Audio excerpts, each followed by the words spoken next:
Pessoal, eu já dei o start na gravação, só para ficar registrado, tá? Hoje, dia 8/9, tá? Eu tô entrando mais cedo porque foi feito um pedido para gente iniciar a aula hoje às 18, tá? Inclusive eu já entrei, já tá guardando aqui. Eu imaginei que vocês já estariam aqui na sala, tá? Eu tô guardando.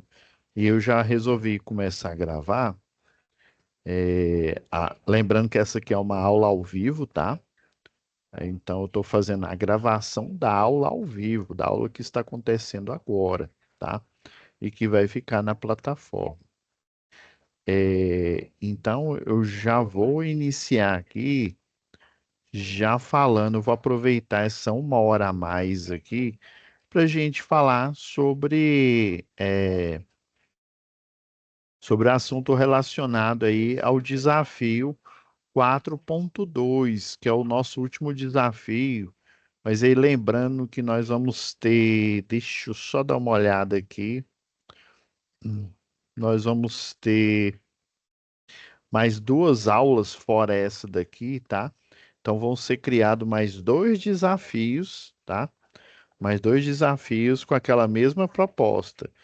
Esses desafios da aula de hoje, né? Da aula de hoje do dia 8/9, da aula da próxima, a 16ª aula, que é do dia 15/9, e a última da UC de Eletricidade, que vai ser dia 22/9, serão desafios que vocês vão fazer e terão até as 22 horas para concluir.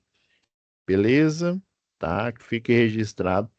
Inclusive, eu vou repetir essa mesma fala quando der às 19 horas aqui, tá? Que é o nosso horário normal. Eu entrei mais cedo em função disso. Até a IA. Né? Olá, Andréia, tudo bem? Eu estava explicando aqui, né? É porque houve um pedido aí para eu entrar mais cedo, é por isso que eu já mandei a mensagem para vocês. Eu imaginei que vocês já estariam, mas não tem problema não. Aí eu já estava deixando um recado aqui, mas esse mesmo recado, tá? Fica tranquila que eu vou repetir ele às 19 horas, tá? É porque pediram para eu entrar, se não me falha a memória, acho que a professora de vocês aí do presencial, ela não pôde estar presente agora, tá? E aí me pediram já para iniciar às 18 aqui, tá? Aí eu antecipei aqui, aí é por isso. Eu vou passar agora o vídeo aqui sobre as diretrizes, né, do EAD, tá? E aí vamos com a teoria, né? Eu até preparei aqui uma atividade, né, para a gente analisar a primeira teoria, para depois, quando der às 19 horas, a gente vai fazer a análise final do exercício, né, do desafio 4.2, tá? Eu vou compartilhar aqui o, o vídeo aqui das diretrizes, né, com o som. E aí depois dele a gente inicia a aula propriamente dita, tá? Só achar ele aqui. Achei aqui.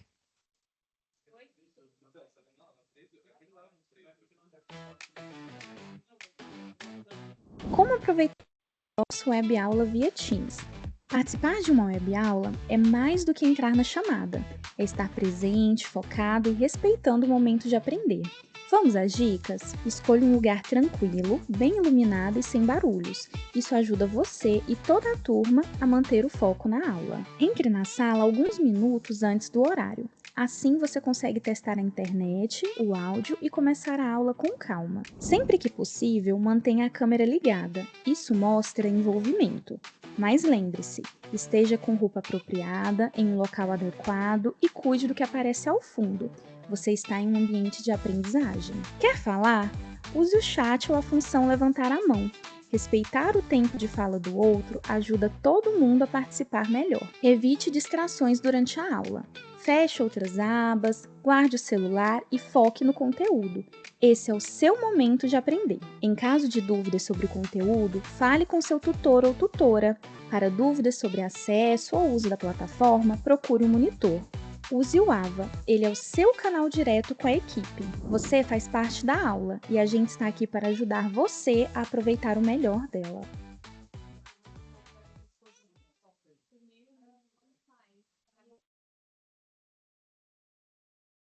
Brenda, como eu tava falando com o André aqui antes, né? Eu abri e eu já mandei a mensagem para vocês, né? Já abri antes, porque foram pedido para eu fazer já uma aula extra aqui, tá? 1 hora antes. E aí, como de praxe, deixa eu abrir aqui já o- a planilha aqui de chamadas. Então, Andréia, deixa eu ver se tem outra Andréia. Não, só Andréia e Raquel, né? Andréia e Raquel e a Brenda Cardoso Gomes, até então. Aí lembrando que eu vou. Fiquem tranquilos, pessoal. Ó, o Vitor aí já entrou na aula. Lembrando, pessoal, que eu vou fazer a conferência depois, tá? Aí não se preocupe, hoje a gente começou mais cedo aí em função do pedido aí da unidade. Mas isso foi só hoje, tá? Daí eu até vou aproveitar, foi oportuno, porque nós precisamos ver um pouco de eficiência energética, tá? Eu tenho dois exercícios exemplos aqui que a gente vai fazer sobre eficiência energética e para vocês terem um entendimento melhor aí sobre a atividade o 4.2, tá? Vou salvar aqui.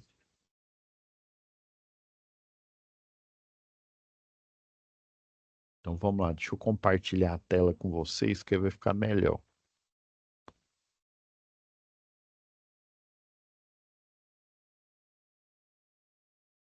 Pessoal, hoje foi pedido para uma aula, né, uma aula mais estendida, tá?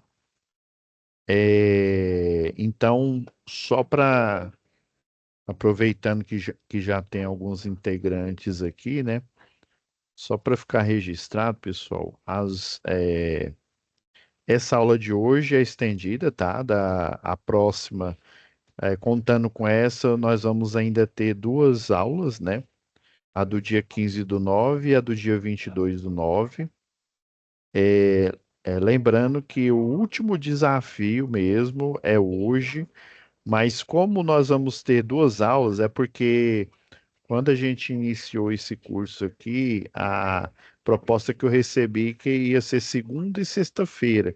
Aí depois me falaram, como vocês estavam de férias, vocês adiantaram, utilizando acho que 2 dias aí, né? Aí depois voltou pro normal, né? Que é toda segunda-feira. Daí eu reprogramei, né? Reprogramei aqui para 17 aulas, tá? E aí, sendo que dessas 17 duas, né? Uma foi uma palestra que vocês tiveram lá no dia 25, 26/5, e outra foi aquela aula presencial que o professor Elson e a professora Marajane estiveram aí na unidade com vocês, tá? Contando com essas duas aqui. Então, nós vamos ter a de hoje, tá? A de hoje, em especial, ela está sendo adiantada, né? Ela vai terminar no horário normal, né? Lá para as 8 horas. E as próximas vão ser no horário normal, tá? Às 19 horas aí, tá? Beleza. Hoje, reiterando aqui, o desafio 4.2, pessoal, depois que a gente teve algumas reuniões aí com a unidade de vocês, esse desafio, pelo menos esses dois últimos aqui, eles têm o prazo para vocês entregarem. Do mesmo jeito, quem entregou na semana passada o 4.1, tá? Já, inclusive, até já corrigi, né? Beleza? E hoje vocês têm até às 22 horas aí, né? Com o horário de vocês, para finalizar o desafio 4.2. Porém, demanda, eu até abri aqui, ó, a parte de eletricidade e a parte de eficiência energética que nós estudamos normalmente aqui no curso de eletrotécnica e no curso de engenharia elétrica, porque vocês precisam dessa informação, principalmente no que tange a correção do fator de potência. Vocês precisam entender o que que é isso, professor. Porque você entender o que que é a correção do fator de potência, como que eu posso corrigir, professor, aonde que eu vou achar essa norma, né? Até aula passada, a gente, até aqui já tá baixada aqui, a da Equatorial aqui, né? Eu ensinei para vocês semana passada. Se tiver outra dúvida, eu mostro para vocês novamente aqui, tá? A norma aqui da Equatorial. Inclusive, eu vou aproveitar, tem uma norma aqui, que foi inclusive a norma que eu utilizei para gente fazer eu fazer análise do exercício.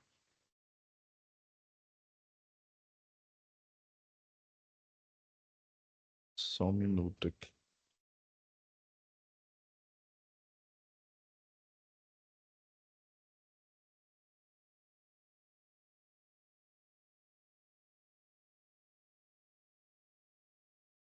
Vou pegar a norma antiga, porque pelo menos é, a tabela que tem nela, ela é mais organizada. Vocês vão entender aqui. Vou pôr junto à pasta de análise. Então, vocês têm que saber o que que é uma correção do fator de potência, né? Como que ela impacta. Eu acho que a gente não vai precisar de outras normas aqui, não. Eu vou pegar essa daqui, a 05, e talvez ela seja interessante para a gente aqui. Por enquanto, só essas duas antigas aqui. E aí eu vou fazer um paralelo com a norma, né? Com a, não nova, né? Mas a norma oficial que a gente acessa lá no site da Equatorial. Então, vocês precisam, para entender o desafio, vou até já baixar ele aqui, porque aí às 7 horas a gente inicia a análise dele. O desafio é o que está aqui, é o 4.2.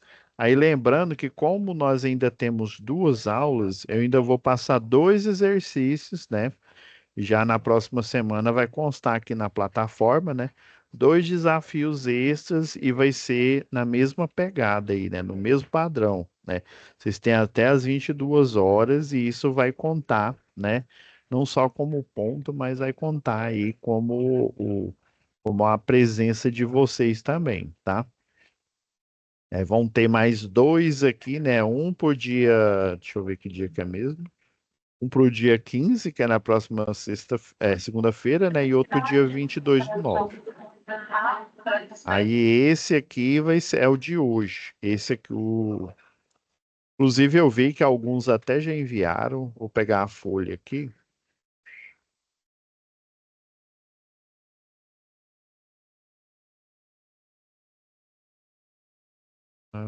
Deixa eu ver, eu vou baixar de novo aqui, que parece que ele não. Ah, ele foi parar em outra pasta aqui. Deixa eu pôr na pasta normal aqui. Agora foi.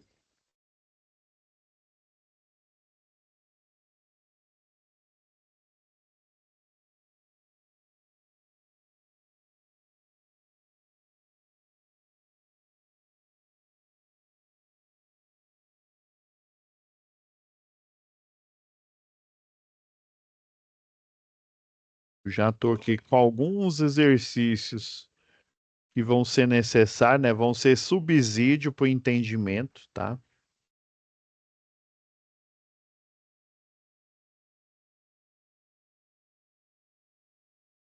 Inclusive, eu vou aproveitar aqui, já fazer um paralelo aqui com Lembrando, pessoal, da apostila de vocês, acessem ela, tá? Que está na plataforma do curso.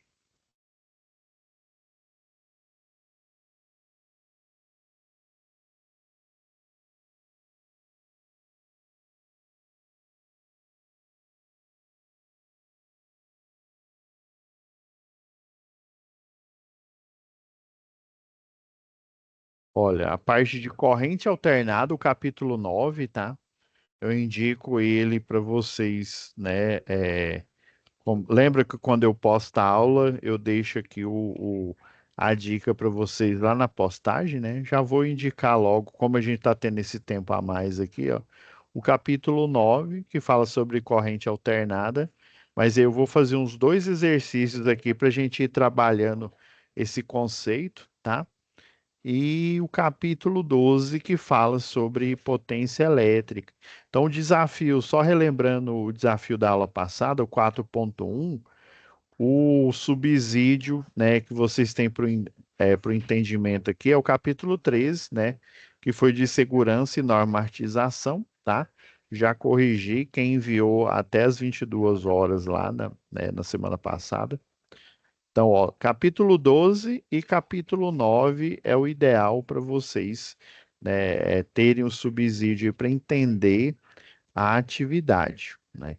Então, já vou ler ela aqui e a gente vai fazer um paralelo, tá? Vou fazer uns dois, se eu não me engano, acho que é uns dois ou três exercícios, para aí a gente, né, vou fazer algumas análises aqui, mostrar para vocês, né, para a gente efetivamente fazer, né, a atividade aqui, entender, né? Então, depois que você fez e lembra que eu falei na aula passada, o fundamental, né? Todo serviço, lá tá lá na NR10, né? Todo serviço com eletricidade, você tem que fazer no mínimo em dupla, tá? Porque em dupla, por quê? Porque o seu colega, geralmente, é, em algumas empresas, eles chamam de oficial, né, ou oficial de manutenção, ou então eletricista A, eletricista B, né? Aí, logicamente, né, dentro da área de vocês aí, né, vocês estão fazendo curso de eletricista industrial, tá? Então tem as classificações, lembrei o termo, é a classificação. Então, geralmente, você, né, eletricista e iniciante, vai trabalhar com outro eletricista o mais experiente aí na empresa, né? Inclusive, para você saber os procedimentos, né? Como que funciona a empresa, como é que você faz as tags lá, né? Por exemplo, ali na Ambev, antigamente, quando tinha aquele Nextel, né? O pessoal já ligar aquele é telefone, mas era um rádio também, né? Você já comunicava, já deixava a tag lá no quadro de distribuição. Por exemplo, são dois motores aqui, né? Um motor grande e um motor pequeno. Você já deixava as tags, né? Ó, eu fulano de tal, né? Igual aqui, ó, tá no meu crachá aqui, né? Inclusive algumas tags parecem um crachá mesmo. Fulano de tal, função eletricista industrial, né? Estou fazendo, aí coloca lá na tag lá, fazendo serviço nesse quadro. Favor não manobrar. Por que a gente fala não manobrar? Porque manobrar é mais ou menos assim. Ou tem dois jeitos de você manobrar um quadro de distribuição. Ou você acionando ele, ou seja, ligando ele, ou você desacionando ou desligando. Porque só desligar, por exemplo, não significa que você desenergizou. Obviamente, você desligou e tirou o contato elétrico, né? Tirou a alimentação elétrica. Mas ainda corre o risco, né? Como os condutores, hein? Ainda mais se for um eletricista de rede, né? De distribuição ou um de linha viva, né? Já para o eletricista predial e para o industrial, que é o caso de vocês, né? É, é, é mais evidente que você, é, é, por exemplo, tem o quadro ali, você trava tudo. Já o de distribuição, existem as travas, mas o circuito ele fica a céu aberto, né? Ele fica exposto a outras pessoas, né? Existe uma classificação que eu acredito que seja interessante já vocês saberem dessa classificação. Tem lá na NR10 uma tabela que fala sobre os tipos, né, de pessoas, né? Por exemplo, deixa eu pegar aqui a NR10, a NBR 5410. Deixa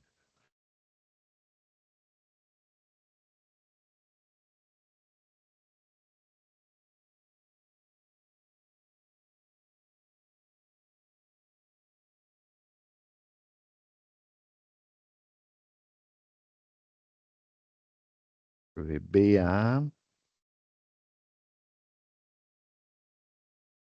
Aqui, ó, na tabela 18 aqui, né, lá da NBR 5410, tem, e também tem na NBR 5419, 54, não, 14039. A 5410, lembrando que é para instalações elétricas de baixa tensão, né, que no caso o eletricista industrial acessa. E a NBR 14039 é para eletricista também, né, de industrial, mas principalmente para o eletricista de redes, o eletricista que acessa tanto a baixa tensão quanto a média tensão. Mas acaba que você, eletricista industrial, também acessa, né, a média tensão de forma indireta, porque você vai acabar entrando em uma subestação. Só para você entender o que que é uma subestação, por exemplo, um poste, um transformador, e esse poste, esse transformador, ele fica no lado interno da empresa, às vezes ele fica até na rua, mas ele é exclusivo da empresa, tá? Porque tem dois tipos de subestação ao tempo. Quando eu falo subestação ao tempo, que ela é um transformador que fica num poste, tá? Tem dois tipos. Tem o que fica no poste e que ele alimenta a rede de distribuição, ou seja, ele tem duas funções. A função de converter a energia da média tensão, que está lá, falando lá na NBR 14039, né, para baixa tensão, que é, no caso, a NBR 5410. Aí tem essas duas funções, né?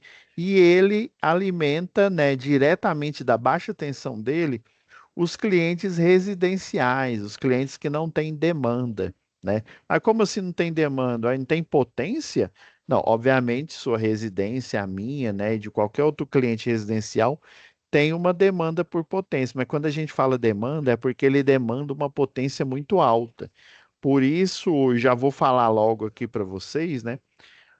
Quando o eletrotécnico e o engenheiro eletricista finalizam um projeto de uma indústria, por exemplo, vou pegar a Ambev aqui, né? Aí o que que o projetista faz? Ele assina um documento, né? Ou seja, quem pode fazer isso? O eletrotécnico e o engenheiro eletricista. Esse documento chama-se ART, Anotação de Responsabilidade Técnica. Então, ele vai fazer esse documento falando que a empresa tal tem uma subestação de, sei lá, 220, ou vamos supor que é um transformador de 225 kVA. Lembra que esse termo ele tá na norma, mas lá na NR10 ele fala em 75 quilowatts. Se eu não me engano, acho que. Deixa eu só ver se eu não estou errado aqui.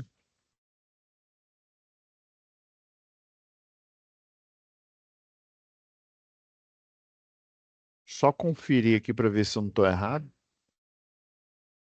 Tá lá no início da 5410.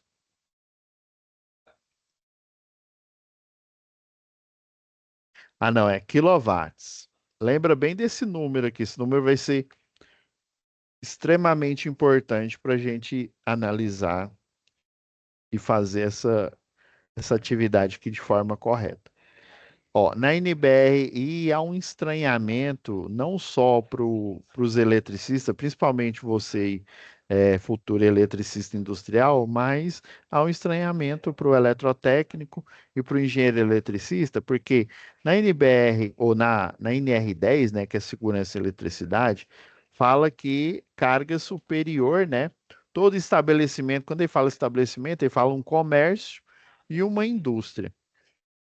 Com essa carga, quando ele fala carga, é carga elétrica, ou seja, potência elétrica superior a 75. Inclusive, por isso que eu peguei essa norma aqui. A, essa aqui é antiga ela tá até aqui como da Enel, tá? Mas essa tabela ela é válida, viu, pessoal? Ó, isso aqui são para transformadores trifásicos, tá? É, aqui para o nosso padrão, né, de alimentação. Quando você vê aqui, ó, lembrando que ó, 380/220 volts, e está querendo dizer, e aqui, ó, tabela um é trifásica, né? E tabela 2 é monofásico, tá? E esses transformadores, eu posso dizer que são subestações. Então, essa empresa que eu falei, essa fictícia aí, ó, que tem uma subestação de 225 kVA. Nossa, professor, ferrou, porque aí tá falando volt-ampere, aqui na NR10 está falando quilowatts, tá? Mas eu posso fazer essa comparação de acordo com o transformador que eu tenho. Apesar de watts não ser exatamente a mesma coisa, como a gente vai descobrir hoje, né? Não quer dizer a mesma coisa, mas eu posso fazer essa equivalência. Se esse estabelecimento, ou seja, essa indústria, tiver um transformador de 75 kVA, essa empresa não tem a necessidade de formalizar, né? Não é nem a necessidade, é a obrigatoriedade. O melhor termo é esse. Muitas pequenas empresas que têm ou não tem nem transformador, ou tem, eu já vi muitas empresas aí que fica aí na zona rural, que tem, por exemplo, uma carga pequena, ó, de 45 kVA, as que eu me lembro são de 45. Eles não têm a obrigatoriedade, é lógico que é necessário eu fazer um projeto. Vocês vão descobrir, já vou dar spoiler aí das próximas UCs, né? Um projeto, pessoal, para que que serve um projeto? E para que que servem esses cálculos que a gente faz antes? É bem melhor eu calcular antes e projetar, ou seja, eu desenhar, eu fazer os cálculos antes de eu comprar, né? Eu, dono da indústria, né? Comprar esses motores, esses equipamentos. Por quê? Se eu calculo antes, eu estou economizando dinheiro. Imagina, ó, tá mostrando aí que a potência aqui, ó, tanto do motor grande quanto do motor pequeno. Vocês perceberam que na aula passada, aí ele falava na SAP lá, né? Falava, tem dois motores, um grande e um pequeno. Eu não tinha nem olhado esse desafio 4.2, confesso. Aí eu pensei assim, é muito subjetivo, um grande, um pequeno, mas vocês estão percebendo aí, ó, eu vou colocar uma pulga atrás da orelha de vocês. Vocês estão percebendo que tanto o motor pequeno, agora eu entendi que é no quesito tamanho mesmo, tá? Tanto o motor pequeno quanto o motor grande, vocês estão percebendo que a potência ativa dele ou potência útil tem esses dois nomes, viu? Vocês estão percebendo que eles têm ambas a mesma potência de trabalho? É mesmo. Então você está entendendo que a questão dele ser grande e ser pequeno é literalmente as dimensões dele. Então esse deve ser, estou chutando aqui, vamos supor que ele é, sei lá, esse motor aí tem 1 metro, pequeno, né? 1 metro de comprimento por uns 50 centímetros aí de altura. E vamos supor, tô chutando, viu? Esse motor grande aí, ele tem, sei lá, uns 4 metros de comprimento. É um motor ele gigantesco, mas ambos têm a, a mesma potência, tá? Então, empresas que têm essa demanda, ou seja, o que que seria a demanda? Pra vocês entenderem, porque a matéria de projetos vocês vão ter depois, se eu não me engano, acho que é projeto predial, que é a próxima ou C daqui, contando com essa aula, né? Mais duas aulas aqui que vocês vão ter. E lá a gente vai discorrer melhor sobre o que que é um projeto. Mas já dando spoiler, o projeto ele serve para você economizar. Quando eu falo você, eu falo para o empresário, que é o dono da indústria, os seus acionistas, né? E para você, que é o projetista, que é o eletricista que faz a manutenção. Porque imagina se eu olhasse assim para a indústria e falava: acho que um motor de 3.000 watts dá, ele aguenta, ele toca essa empresa todinha. Baseado em quê? É baseado no achismo, né? Moisés, né?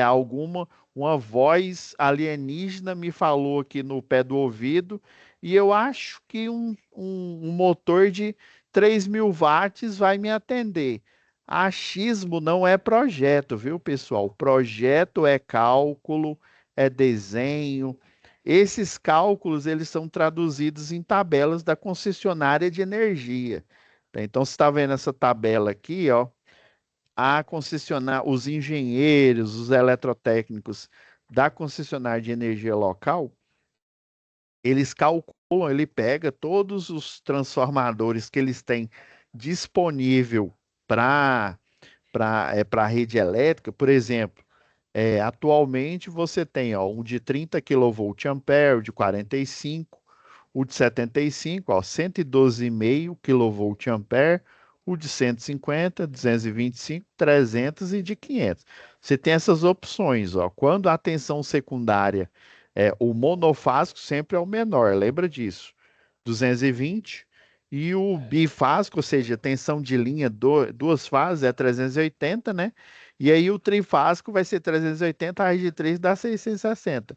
E você vê aqui, ó, que para transformador trifásico, onde o monofásico é 127, ou seja, monofásico 127, o tensão de linha, o bifásico é 220, e o trifásico, obviamente, é 220 vezes raiz de 3, que dá 380. Ou seja, onde é 127, a tensão trifásica é 380. Mas, aonde o monofásico é 220, o trifásico é 660.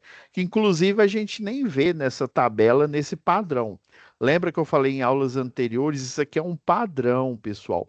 Sempre vai aparecer a tensão monofásica acompanhada da bifásica, ou seja, da de linha, né? Ou vice-versa. Aí a manha é você, sempre a menor vai ser a monofásica, a maior vai ser a bifásica, vai ser de duas fases. Isso também vai ser interessante para o entendimento de vocês. Então, essa indústria, você tem vários motores, você tem esse motor grande, motor pequeno, né? Tem vários motores. Geralmente o projetista ele soma todas as potências de motores, ele soma, sei lá, tem motor em vários tipos de equipamento, num elevador de carga, num elevador normal ali, né, para levar pessoas, né? Motores, por exemplo, igual lá na Jaime Câmara, nós temos os motores que cuidam lá do equipamento de prensa ali, né? Você faz uma matriz, né? Da matéria do jornal ou das propagandas, né? Por exemplo, eles também fazem material gráfico para propaganda de lojas, né? Do jornal, daquele outro jornal, o jornal daqui, né? E por aí vai. Ou seja, todo esse material de impressão, na verdade, está escondido ali, né? No cerne dele é o que? É motor. Então, a indústria, pessoal, a maior carga, a carga majoritária que faz com que ela tenha uma demanda, sei lá, tô chutando aqui. Vamos supor que eu tenho uma indústria que tem uma demanda de 200 kVA. Então, o que o projetista faz, né? Mas como é que ele soube dessa demanda? Ele pegou cada motor, fez a soma algébrica, pegou o circuito de iluminação, pegou o circuito de força, que são chamadas as tomadas de uso geral, Pegou também o outro circuito de força que vocês vão ver lá em projeto, né? Que são as tomadas de uso específico, fez a soma e deu 200 kVA. Depois que ele faz isso, né? Opa, deu 200. Ele vai olhar, vai pegar a norma da concessionária, uma tabela igual a essa daqui, ó. Então quer dizer que eu tenho um transformador de 225, é o maior, mais próximo, né? Tem um de 300, e daí, obviamente, esse projetista, né, esse eletrotécnico ou engenheiro eletricista, vai conversar com o dono, e se ele tiver um horizonte aí de crescimento dessa empresa, pode ser que ele escolha, né, não ele, né, mas em função desse horizonte de crescimento, um transformador de 300 kVA, ou seja, uma subestação. Aí tem vários tipos de subestação. Tem a subestação singela, né, ou ao tempo, que é o que eu falei, que é um transformador e um poste, por exemplo. Deixa eu pegar um desenho aqui que vai ilustrar isso, ó. Isso aqui é uma subestação, né, ao tempo. Aí, lembra que eu falei que tem dois jeitos dessa subestação aparecer. Tem ela aparecer na rede de distribuição elétrica, né? Ou seja, esse transformador que eu expliquei agora há pouco, ele vai converter a energia da média tensão para baixa tensão, porque na baixa tensão é que nós ligamos os nossos equipamentos, seja na sua casa, seja no comércio, seja na indústria. Não é porque a indústria que tem esse motor aqui de 3.000 watts, ou motor de, sei lá, 60 CV, que tem, né, sei lá, 46, não lembro de cabeça aqui, tem que olhar na tabela, né? Ou seja, potências cada vez maiores, né? 200 CV, né? Que é muito. Então, assim, você faz esse somatório e vai chegar uma demanda. Aí o projetista olha para a tabela, né, que eu mostrei aqui, e escolhe, não, vai ser o de 220, não, ou de 225. E esse transformador agora ele vai ficar dentro, geralmente ele fica dentro da empresa, né? E num poste, e ele vai ser de uso exclusivo da empresa.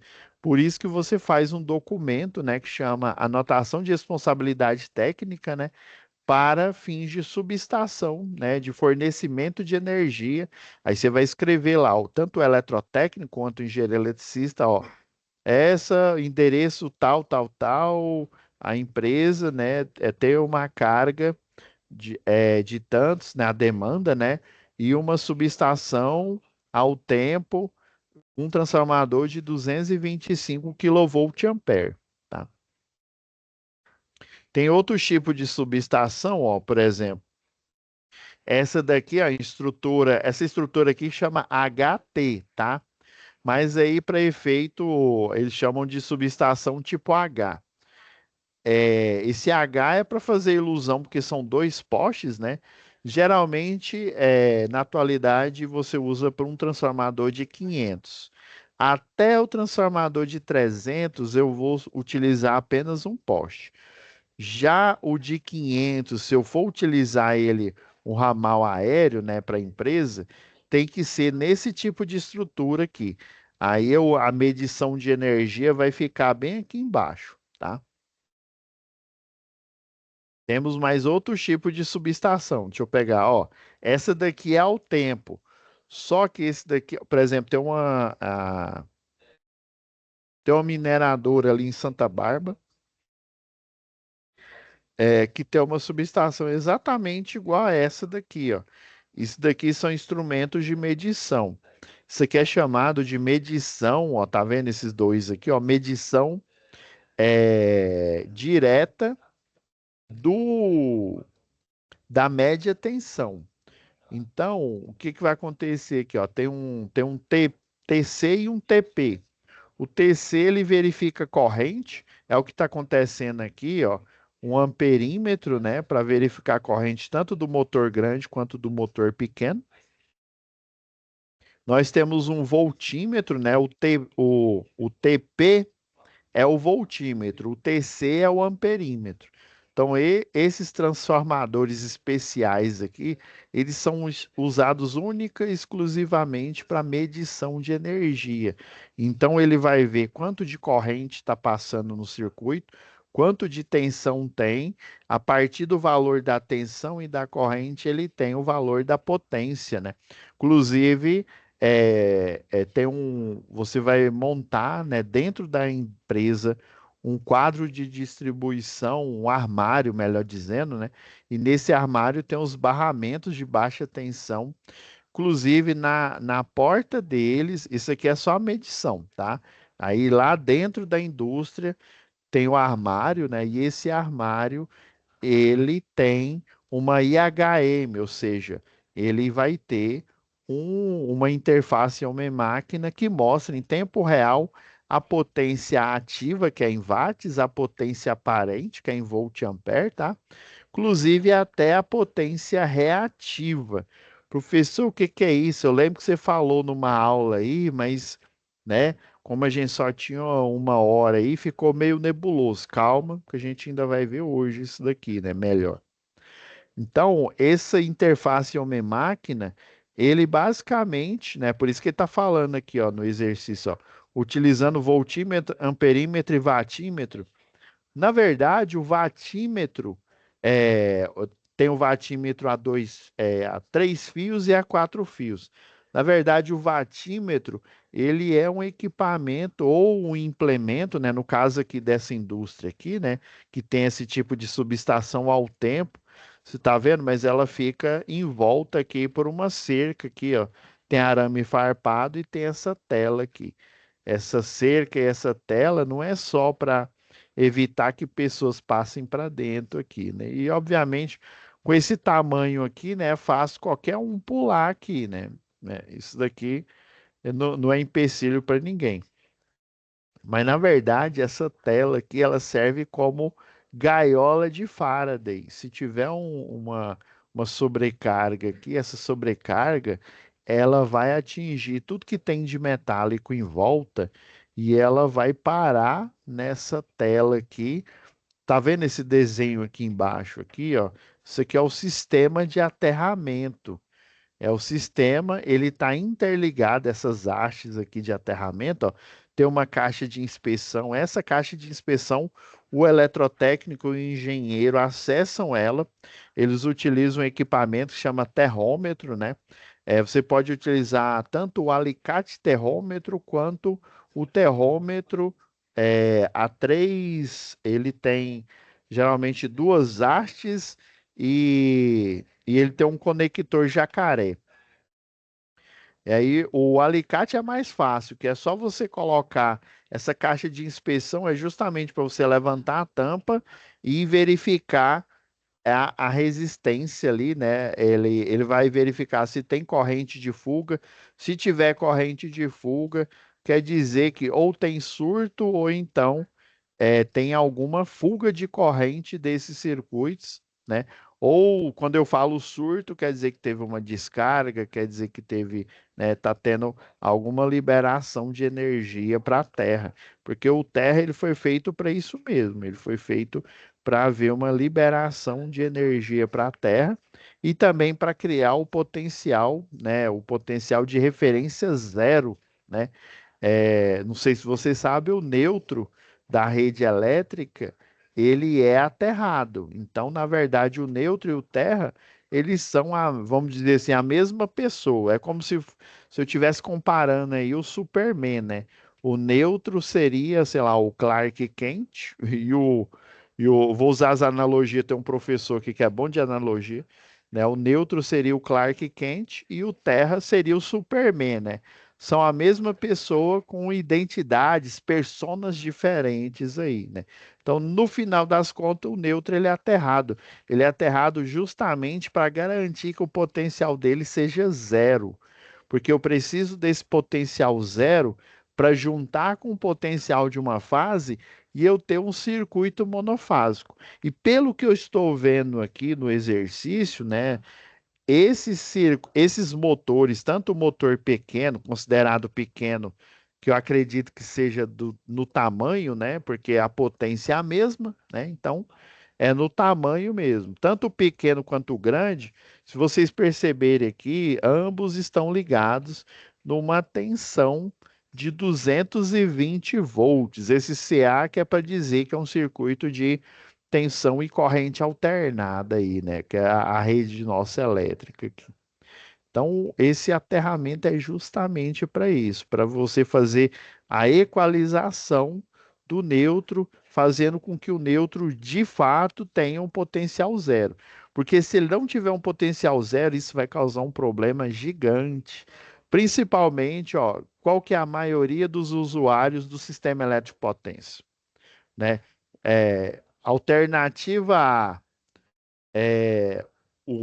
as pessoas, né, os residenciais, alternativa B, os circuitos residenciais, alternativa C, os residenciais. Professor, só pode ser o residencial, é isso mesmo. O maior, vamos dizer, a maior quantidade de clientes do sistema elétrico de potência são as pessoas comuns, né? São os circuitos residenciais, né? Então imagina você não cuidar para que o neutro tenha o potencial zero.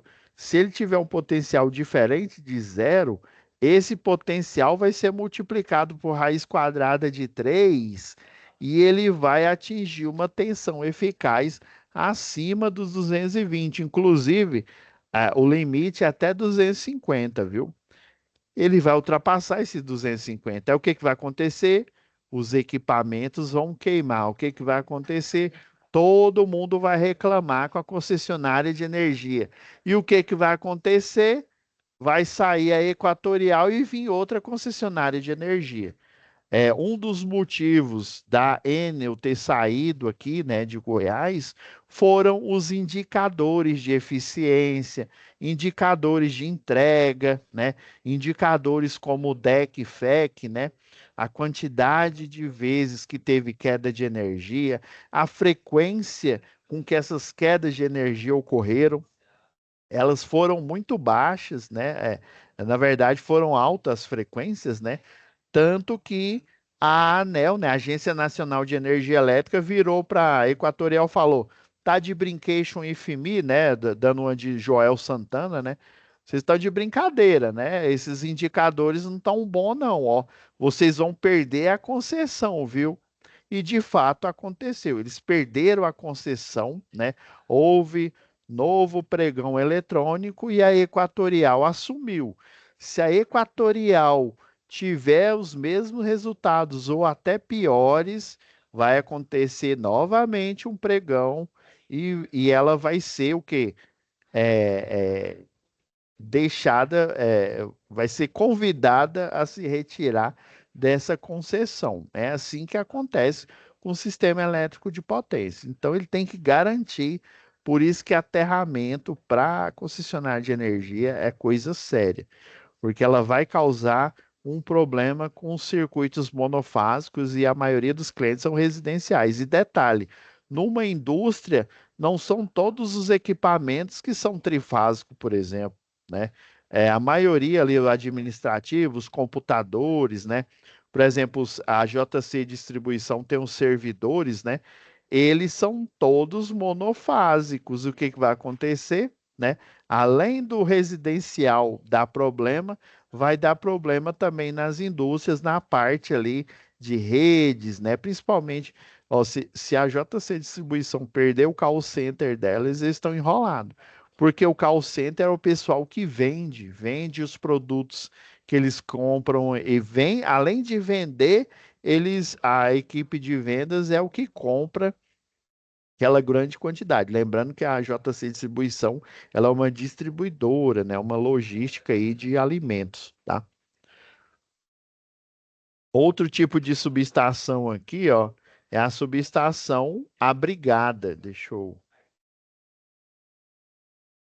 Diferente dessa daqui, ó, que é ao ar livre, só que num local aqui, ó, tá vendo que esse, no caso, o transformador fica no chão, né? Tem um poste.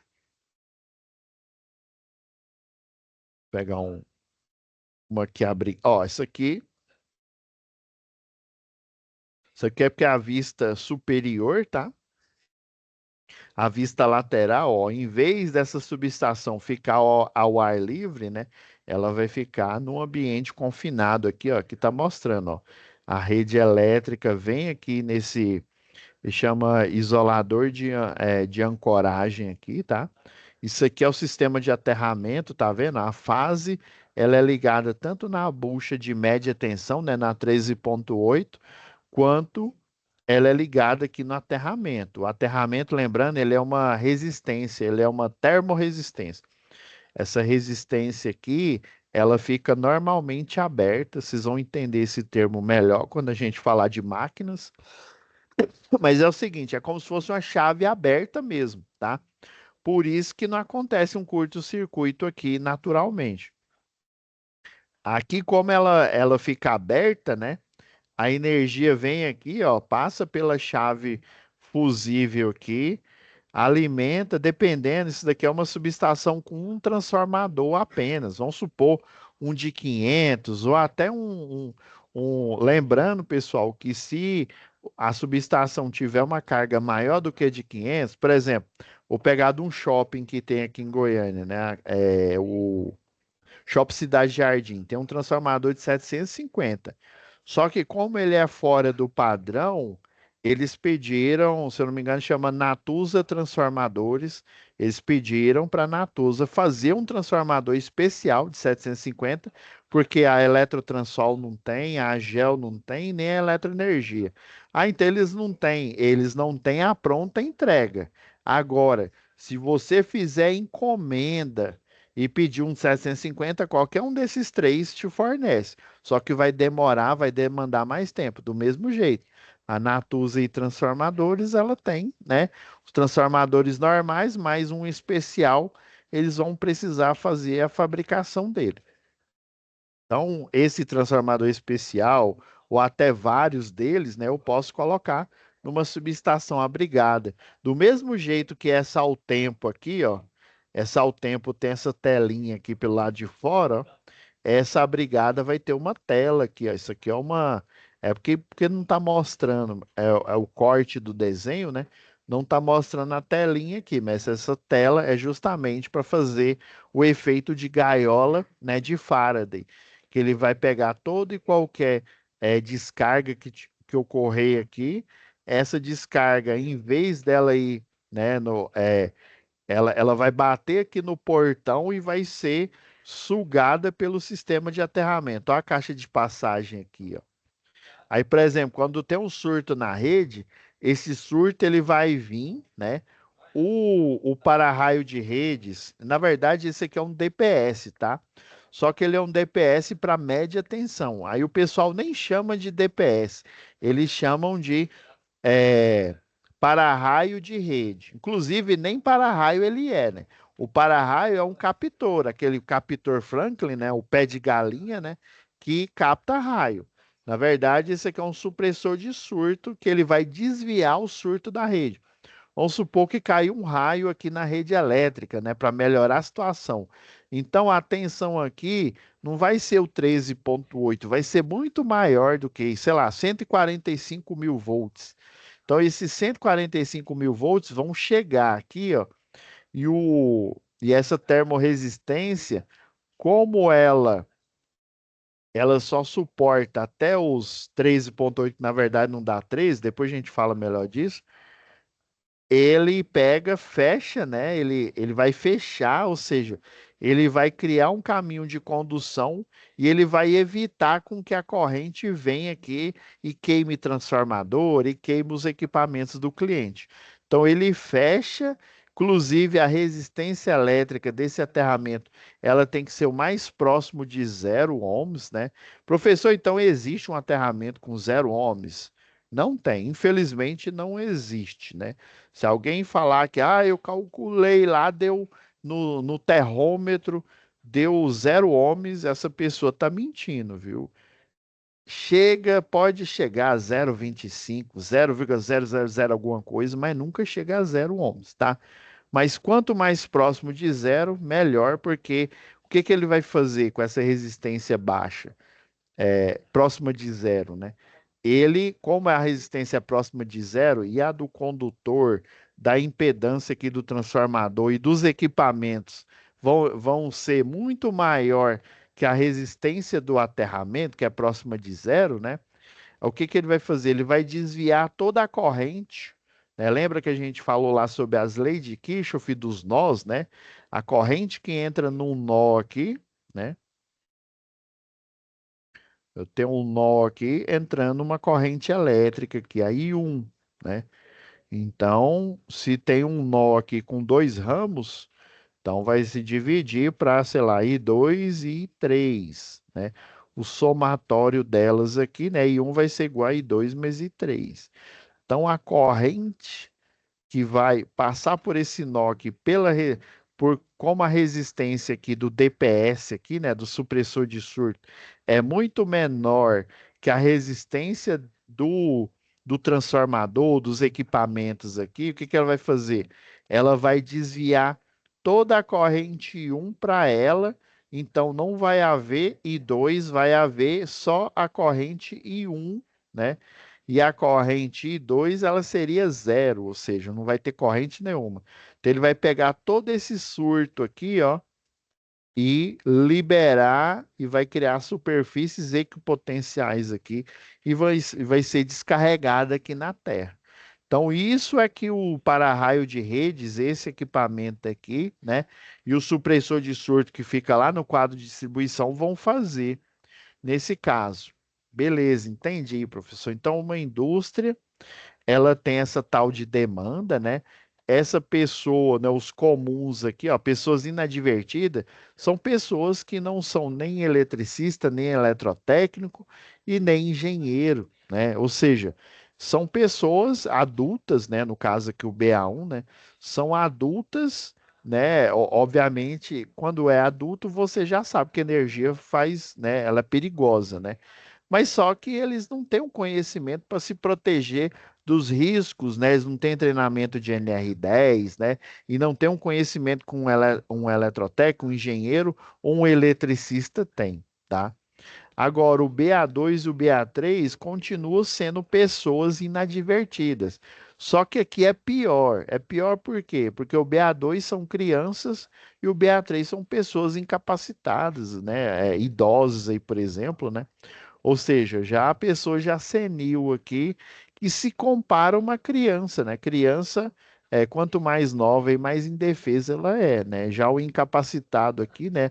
A pessoa idosa aqui também, ela volta, né, à infância porque ela fica senil, né? Fica indefesa. Então, esses aqui são pior ainda do que o BA1. O BA1, pelo menos, ele é adulto, né, tá com as suas capacidades mentais ok ali, né? Então você tem que proteger essas pessoas do sistema elétrico de potência. E elas não têm autorização para adentrar, para dar manutenção, nada, porque elas não têm conhecimento.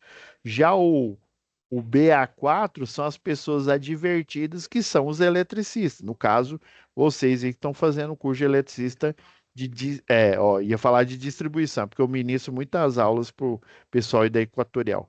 Eletricista industrial, né? Já o qualificado, né, o termo, lembra que a gente comentando na aula passada sobre NR10 aí, né? As pessoas qualificadas são pessoas que têm o curso, ou o curso técnico ou o curso superior. E a pessoa habilitada são as qualificadas, ou seja, que tem um curso técnico ou superior, que tem o seu registro no seu conselho, né? No caso do técnico, o CFT, né? O Conselho Federal dos Técnicos. No caso do engenheiro, o CONFEA-CREA, né? Conselho Federal, né? O Conselho Regional dos Engenheiros. Beleza, professor, entendi que tem uma carga, essa carga ela pode chegar até 500, pode até aumentar aí. Aí tem esse contrato de demanda, né, que ele vale por 12 meses, beleza. Agora voltando aqui à tabela, né, sendo mais prático aqui. Ah, deixa eu abrir a 01.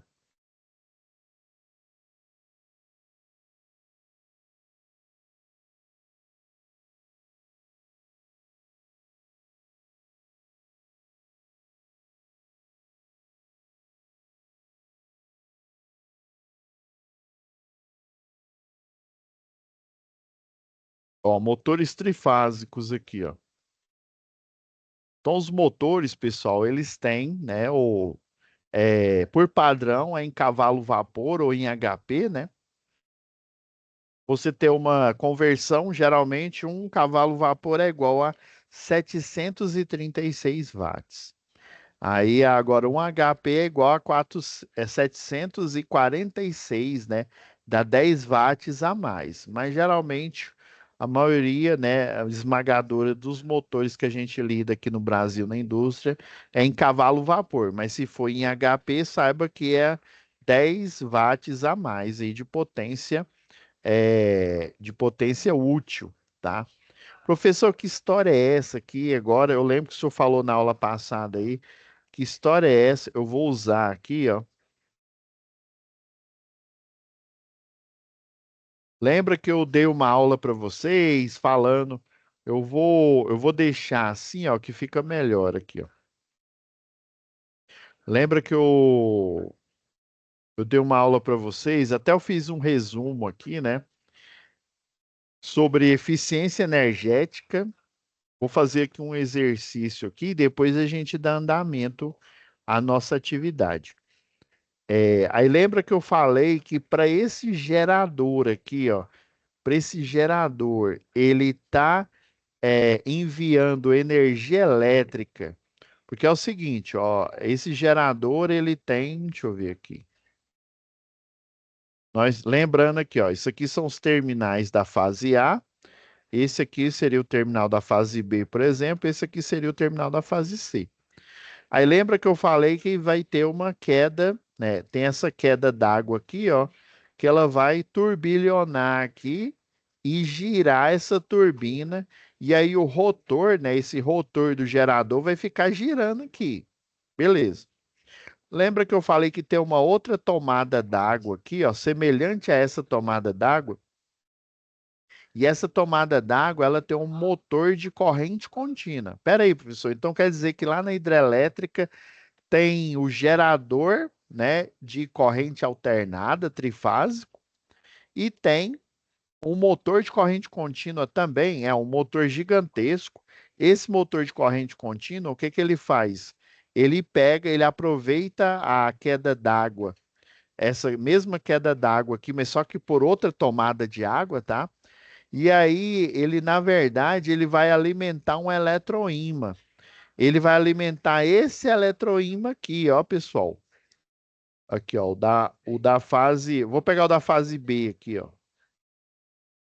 Ele vai alimentar esse eletroímã e ele vai enviar densidade de campo magnético de uma fase para outra aqui, ó. Vai ficar atravessando, ó.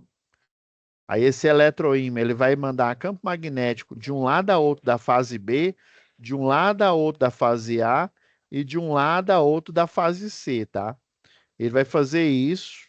E esse campo magnético, ele é estático, ou seja, esse motor de corrente contínua, ele vai gerar esse campo magnético e é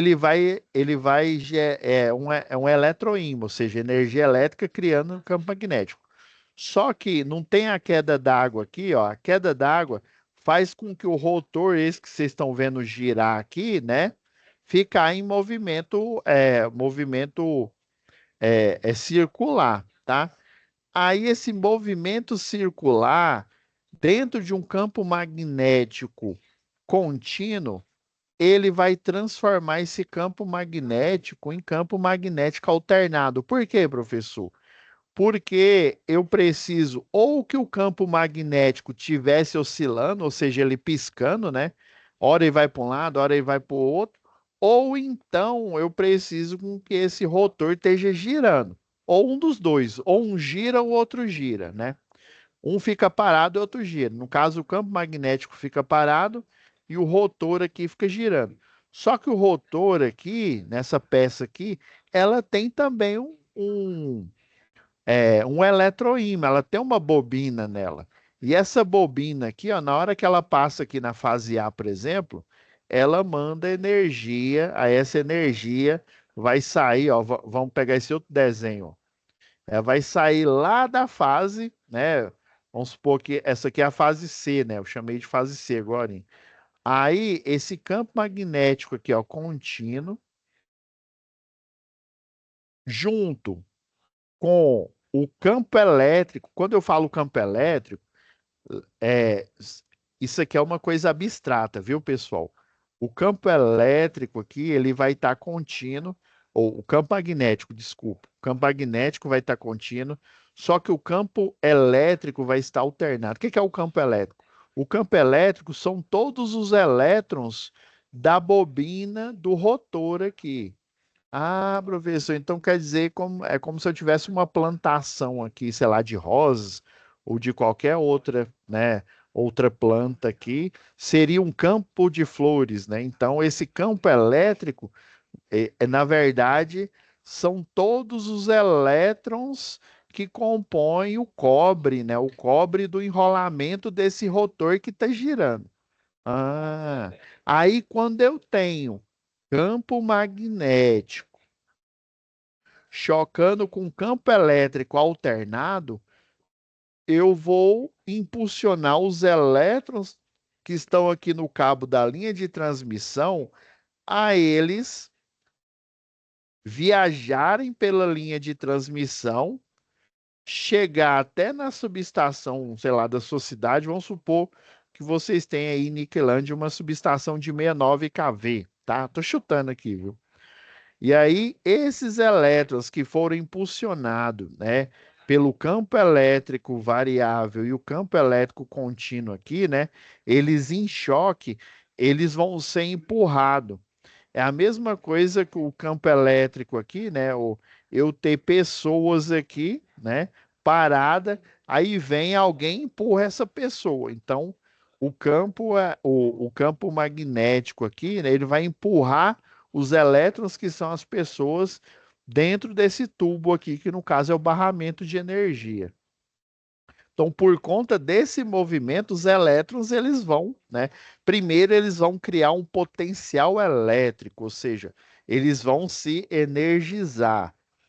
Quando eu falo que tem o potencial, não quer dizer que esse elétron ele vai viajar. Do mesmo jeito, né? Você tem o potencial para ser um engenheiro, mas você é um engenheiro? Não. Você está fazendo o curso de eletricista industrial primeiro. Mas você tem o potencial, por quê? Você está aprendendo, né, os ensinamentos aqui do curso de eletricista industrial, né? Vai finalizar ele, vai fazer um eletrotécnico ou então já vai pular logo para engenharia. Aí sim, quando você estiver fazendo engenharia e for o último dia entregar o seu TCC, né, o seu artigo científico, aí sim você vai se tornar um engenheiro. Mas até então você só tem o potencial. Quando eu crio um potencial elétrico, é quando eu energizo o sistema. Só que esse sistema só vai ter energia de fato, ou seja, o motor que tem no portão dessa casa aqui, a luz que tem nessa casa, ele só vai acender se esse potencial virar corrente elétrica, ou seja, eu fechar o circuito, eu colocar ele para funcionar. Ah, professor, entendi. Entenderam o princípio? Agora,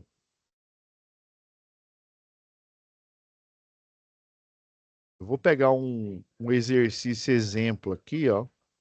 Vocês vão entender o que que é correção de fator de potência. Aí, basicamente, a correção do fator de potência, deixa eu pegar emprestado aqui essa imagem.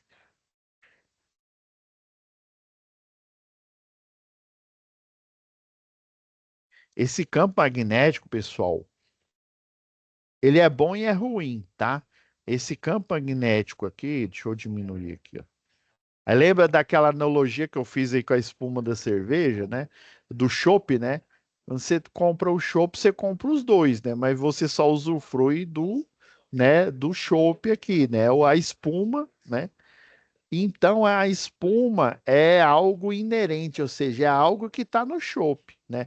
Você pode até diminuir, né? Você pode até pedir lá para o garçom lá que vai te servir para ele abrir ali a serpentina ali, ó, né? Ela bem devagarzinha, mas um pouquinho de espuma vai ter. Ou seja, para eu impulsionar esses elétrons, igual eu expliquei agora há pouco, eu tenho que consumir, né? Eu tenho que criar esse campo eletromagnético. Porque se eu só girar essa turbina, a turbina de uma hidrelétrica, a turbina de uma pequena central hidrelétrica e de uma grande central, é chamada de turbina Francis, a arquitetura Francis. Aí essa arquitetura Francis aqui, ela não vai funcionar, ou seja, ela não vai mandar esses elétrons para o sistema elétrico potência, ou seja, para para a linha de transmissão até chegar na sua casa, se eu não tiver a formação de campo eletromagnético. Se eu não utilizar esse motor de corrente contínua para gerar esse campo magnético, eu não vou ter, né, eu posso fechar o circuito, mas eu não vou ter potencial elétrico. Logo, se eu não tenho potencial elétrico, eu não vou ter corrente elétrica, eu não vou conseguir fazer o circuito funcionar. Então, isso é inerente. O máximo que eu posso fazer é diminuir. A ANEEL, ela recomenda que essa diminuição de campo eletromagnético seja um fator de potência na casa de 0,92. Lá na década de 80 era 0,82, se não me falha a memória. Hoje em dia, né, é 0,92. Professor, o que que é isso? Em termos, não é exatamente, né? Mas vamos pegar aqui, é como se 100% desse copo de chopp, ela admite que desses 100%, 92, né, 92% tem que ser chopp, tem que ser energia útil. Agora, os 8% restante é energia magnética, é energia que tem que ser criada, porque senão não vou impulsionar os elétrons e não vou fazer a indústria funcionar. Entendido? Aí tem esse exercício aqui, ó. Vamos analisar ele primeiro aqui, para a gente entrar de cabeça aqui no desafio, pra vocês entenderem, né? Vocês viram que os dois motores, um é pequeno, o outro é grande, é só no tamanho, ou seja, eles têm a mesma potência ativa, tá? Outra coisa interessante, se ele tem a mesma potência, e lá no exercício está perguntando qual que seria melhor para utilizar, né? Já que os dois têm a mesma potência, então, professor, sou levado a crer que qualquer um, né? Independente se eles têm, um é maior, um é 4 vezes maior, o outro, né, é 4 vezes menor, né? Em tamanho, mas eles têm a mesma potência. Então, professor, tanto faz. Naturalmente nós somos levados a pensar isso. Mas será que é isso mesmo? Vamos entender aqui. Eu falei para vocês, né, o que que é o fator de potência, tá? Esse aqui é um exercício guiado que a gente vai fazer aqui para a gente entender, né, o exercício em si. Então, ó, ele está pedindo para calcular a potência reativa e aparente, além do ângulo do fator de potência de uma máquina, né, de um motor, né, que possui a potência ativa de 7,5 CV. Espera aí, professor. Potência ativa, potência aparente. Espera aí. Eu lembro que o senhor falou em aulas passadas aí, né, que a potência é a tensão multiplicado pela corrente. Isso o senhor falou, inclusive aula passada também. O senhor deu essa martelada. A unidade de medida da potência é watt, né? O W aqui. Pode ser joules, né? Mas elétrica a gente utiliza watts aqui. A unidade de medida da tensão é o volt. A gente utiliza a letra o V aqui para representar a DDP, a diferença de potencial. E a corrente elétrica é o ampere, a unidade de medida, né? Beleza. Aqui ele deu o motor em termos de 7,5 CV, tá? Ele deu o fator de potência 0,72, né? Lembrando, aí ele fala que o fator de potência, como é que você calcula ele? Calculando o cosseno, né? O cosseno do ângulo. É porque, assim, a potência aparente, a potência ativa que realmente realiza trabalho, por isso que lá no exercício ele coloca o motor como 3.000 watts, que é a potência que realmente ele vai utilizar para realizar trabalho. Só que dependendo, lembra que eu falei na aula passada, o gerador de energia lá da hidrelétrica, ele injeta essa energia reativa nos barramentos. Qual que é a consequência disso? A consequência é eu aquecer esses barramentos, né? E eu ter uma perda em eficiência energética. Então, o ideal é que eu tenha pouca energia reativa, ou seja, que eu tenha só energia reativa o suficiente lá no gerador para criar esse campo eletromagnético para energizar o sistema. Em contrapartida, o motor da indústria, ele também, né, como ele funciona com o mesmo princípio, só que ao contrário, né?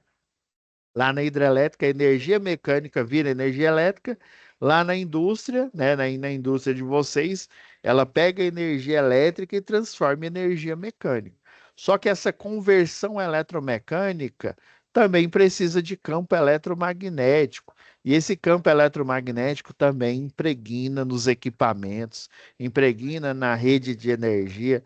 E quando eu falo em preguinho, né, que ele aumenta o aquecimento dos barramentos, né, ele também pode aumentar o gasto na conta de energia, inclusive, né, é uma obrigação da indústria atualmente para o residencial não, né? Mas para a indústria, já que ela utiliza, a maioria dos equipamentos são motores, né? Ela obriga ele a fazer essa correção do fator de potência que a gente vai fazer aqui agora, tá? Então, essa analogia que ela foi criada, né, no início, o pessoal da engenharia ficou martelando a cabeça, falou, poxa, potência é a unidade medida em watts. Como que lá na IHM, lá no computador lá, onde tem um TC e o TP, vai aparecer aqui, imagina, né, sei lá, 5.600 watts, aí aparece um valor aqui, 7.000, sei lá, e 200 watts, e tô chutando, viu? Ah, sei lá, 1.100 watts. Você sabe que a potência, qual desses é a potência aparente, que você chama também de potência total? Qual desses é a potência ativa? Qual desses é a reativa? Geralmente a reativa é a menor, tá? A aparente geralmente é a maior, né? Nem sempre, viu? E a que realiza trabalho, a que bota o trem para funcionar, é a intermediária, ou seja, é a do meio aqui, né? Geralmente, viu? Isso no cenário ideal, com um fator de potência, né? Que a ANEEL recomenda de zero e não tem unidade de medida, não, viu? Como é um ângulo, né? Ele não tem unidade de medida. O recomendável é 0,92. Só para vocês saberem, esse fator de potência de 0,92, ele dá um ângulo mais ou menos de 23 graus, tá? É um ângulo bem baixo. Por quê? Por que que eu tô falando isso, pessoal? Aí eles fizeram analogia, falou, ô, esse trem não vai, não tem aquele do Capitão Nascimento, já avisei que isso vai dar ruim, né? Se você tiver a mesma unidade de medida, você vai se atrapalhar na hora de interpretar os dados, porque nem sempre é bom ressaltar isso, porque se fosse sempre, né? Aí você sabe, ah, não, a maior que aparecer aqui é a aparente, é o S, né? A menor é reativa, a do meio é a que realiza trabalho, né? Então, para evitar isso, eles criaram uma convenção, né? Essa é uma convenção da engenharia. Eles, beleza, quando é a potência mesmo da máquina, a que realiza trabalho, né? Ou seja, a trabalho de giro ali, né? Torque no eixo do motor, nós vamos dizer que essa potência vai estar em watts.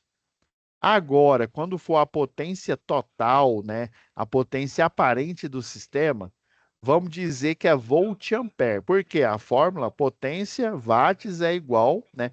1 watt é igual a 1 volt vezes ampere. Então eles pensaram, não, então a aparente vai ser volt-ampere. E aí lá no computador, né, em vez de aparecer watt, vai aparecer volt-ampere. E a ativa vai continuar sendo watt, né? E a reativa, já que eu chamei essa aqui de volt-ampere, eu vou chamar de volt-ampere reativo, VAR. Foi assim. É uma convenção, viu? É uma convenção. Beleza. Só que matematicamente ela é igual ao cálculo, né, de um triângulo retângulo, em que nesse triângulo retângulo ela é numericamente, né? Vocês já viram em alguns exercícios lá de física, né? E falar, o cálculo do trabalho de uma máquina é numericamente igual à área no gráfico, né? Então, é numericamente igual ao cálculo dos lados de um triângulo retângulo, né? Ou seja, você tem o cateto maior, né? O lado maior, que na verdade é a hipotenusa, né? A hipotenusa é a potência aparente, ou seja, a potência total do sistema, tá? Por que que ela é total? Porque esse sistema ele vai gerar um torque, só que para gerar esse torque vai ser necessário eu criar um campo eletromagnético. Aí no motor, o campo eletromagnético, ele é girante. Lá no gerador, o campo magnético ele é contínuo e o campo elétrico é girante. Aqui, o campo magnético ele é girante, né? E também o campo elétrico, ele vai ser girante também, porque o motor ele vai acabar girando. Lembra que eu falei que vai formar uma força para cima, outra para baixo, né? Em função da arquitetura aqui, né? Da bobina, né? Por exemplo, uma bobina quadrada, ó, a corrente vem desse lado aqui, ó, nesse sentido, aí ela vai gerar uma força para baixo, por exemplo, uma força mecânica. Aí quando a corrente ela tá desse lado aqui, em vez dela gerar uma força para baixo, ela vai girar uma força para cima. Então, obviamente, se ele está preso nesse eixo aqui, ó, ele vai ter um movimento de rotação. Dependendo da orientação da corrente, ele vai estar rodando no sentido anti-horário, ou então vai estar rodando no sentido horário aqui, esse motor, tá? Beleza. Então, o lado maior, que é a hipotenusa lá, né, quando a gente estuda trigonometria, vai ser a potência aparente. O cateto adjacente, ou seja, o lado adjacente ao ângulo que forma o fator de potência, é a potência que realiza trabalho. E o cateto oposto ao ângulo, né, que no caso é a potência reativa, né? Geralmente nos livros lá de eletrotécnica e engenharia chamam de Q, a aparente eles chamam de S e a ativa eles chamam de P mesmo, né? E daqui a gente pode tirar um monte de conclusão. Pera aí, professor. Quer dizer que do mesmo jeito que eu calculo, por exemplo, o lado, a hipotenusa aqui, então quer dizer que a potência aparente aqui, ó, aqui, não tem aquela regra que diz que o quadrado da hipotenusa é igual à soma dos quadrados dos catetos? Isso mesmo. E aí, se eu utilizar a regra lá de Euclides, né? Esse quadrado aqui, ó, jogando para o outro lado, ele vira uma raiz quadrada. Então, ó, eu posso calcular a potência aparente, né, sendo a raiz quadrada da potência em watts ao quadrado mais a potência reativa ao quadrado. Beleza. Professor, o senhor falou que o tal do fator de potência, ele é numericamente igual ao cálculo do cosseno desse ângulo aqui, ó. O cosseno entre, né, é o lugar geométrico entre a hipotenusa e a potência aparente. Isso seria a definição matemática, né? Tô falando isso que eu tenho uns professores de matemática aqui perto, né? Aí eu tenho que falar os termos corretos, porque senão eles vão mandar um apagador aqui na minha cabeça aqui. Então, o lugar geométrico aqui, né? Esse ângulo aqui, ele vai formar. Por que que a concessionária de energia ela recomenda que esse fator de potência seja 0,92? Porque se você pegar a sua calculadora científica aí, ó, e colocar aqui, ó, o arco cosseno, ó, você vem aqui no shift, né? Shift Aí arco cosseno 0,92 vai ser igual a 23,27 graus. Se a gente for específico, né, vão ser 23 graus, 4 minutos e 26,11 segundos, né? Se a gente for bem específico. Mas se for em termos de graus, é aproximadamente 23 graus. Espera aí, professor. Então quer dizer que 23 graus vai ser um ângulo mais ou menos bem pequeno aqui, né?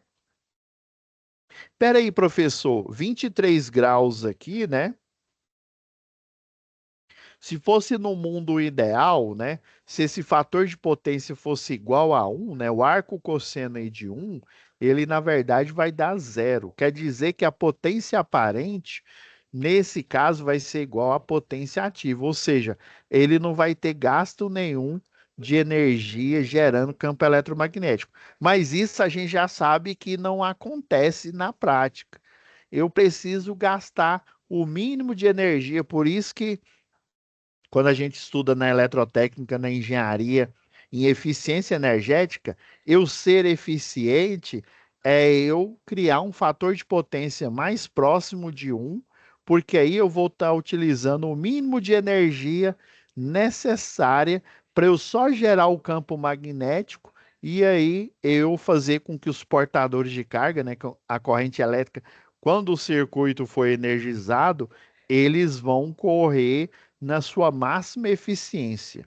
Em termos, né, gerais são isso, é isso, tá? Então aqui, ó, eu fiz a conversão aqui, ó, bem rápida aqui para a gente entender antes da gente analisar a atividade aqui, ó. Eu falei que é um motor de 7,5 CV, né? Então, um CV é igual a 736 watts. Se fosse HP, daria 746, tá? Então, 736 vezes 7,5 CV dá uma potência ativa, ou seja, traduzindo em termos, né, em watt, esse motor de 7,5 CV ele tem uma potência de 5.520 watts. Beleza. Agora, o segundo passo para eu fazer essa correção do fator de potência é eu calcular o cosseno, né? Lembra que o cosseno é o cateto adjacente aqui, ó, pela não, isso é o cateto adjacente, que é a potência ativa, pela hipotenusa, adjacente ao ângulo, ou seja, do lado do ângulo. Esse é o do lado, né? Porque você tem dois ângulos do lado, né? Você tem dois lados, né? Desculpa. O lado maior, que obviamente é a hipotenusa, e um lado menor, que é o adjacente aqui, né? Por isso que eles falam isso. Mas eu não sei a potência ativa, muito menos a aparente aqui. Eu só sei. Agora eu descobri só a potência ativa. Dá para eu calcular aqui, ó. Ele deu uma dica que ele falou que o fator de potência dessa máquina é 0,72. Um fato que eu, se eu não me engano, eu já comentei com vocês, o motor, dependendo da sua construção, dos seus materiais, ele vai apresentar quando você constrói ele, o pessoal lá da empresa, né, da que faz o motor, ela testa ele e ela verifica qual que é o seu fator de potência natural. Então, esse 0,72 aqui é o fator de potência natural desse motor. É um motor, né? Obviamente, ele deve ser muito mais barato do que um motor tipo VEG, por exemplo, né? Que tem alto desempenho, tá? Então, é o fator de potência natural dele, tá? De 0,72. E isso a concessionária não tolera. Você tem que fazer com que esse fator de potência atinja o 0,92, tá? Então, para você descobrir, eu fiz a mesma coisa aqui, ó. Arco cosseno de 0,72 deu 43 graus, 43,94 graus, tá? Agora vocês sabem como calcula o, o arco aqui, ó. Vamos para o próximo aqui, ó. Terceiro passo, determinar a potência aparente. A potência aparente é a ativa, que a gente já achou, né? Dividido pelo fator de potência, tá? Na verdade, o que que eu fiz aqui, ó, é o cálculo do cosseno aqui, na verdade. Então, deu 5.520 dividido por 0,72. Então, essa potência aparente aqui, ó, ela foi de 7.666,67 volt-ampere. Olha, vamos calcular a potência reativa dele agora aqui, ó. Agora a potência reativa, né, utilizando a lei dos senos, né, seria a potência, né, aparente, que a gente acabou de calcular, vezes o seno do ângulo, que é 43 aqui. Deu 5.319. Rapaz, vocês estão entendendo aqui, ó? Ele gastou quase que a potência ativa. Vocês estão vendo a gravidade aqui, ó, o quanto que esse motor é péssimo em eficiência energética, esse com fator natural de 0,72. Vocês estão vendo que em termos numéricos, lembra que eu falei que essa questão de unidade de medida foi só para diferenciar. Para ele gerar de torque lá no motor 5.500, né, um pouco mais, né, 5.520 watts, ele gastou 5.319, ou seja, ele gastou só na geração de campo magnético quase a mesma potência do motor. Isso é péssimo para a eficiência energética. Esse motor vai aquecer muito mais, a corrente elétrica dele vai ser muito maior, tá? Já pega a dica aí para o exercício, para que a gente vai analisar daqui a pouco aqui. Então, ó, sendo assim, né, a potência aparente, né, deu, e a potência reativa a gente encontrou. Então, eu fiz essa análise aqui, né? Ele gastou numericamente quase o valor da potência, né, ativa que realiza trabalho em watts em geração de campo magnético, ou seja, muito ineficiente. Agora ele pede aqui, ó, no próximo item aqui do exercício, ele pede para a gente fazer a correção do fator de potência. E mais, ele pede para você ultrapassar, né? Dá para você fazer isso com um banco de capacitores, né? Eu sei que é essa pergunta que deve estar na mente de vocês. Ah, professor, como é que se corrige esse fator de potência aqui na empresa?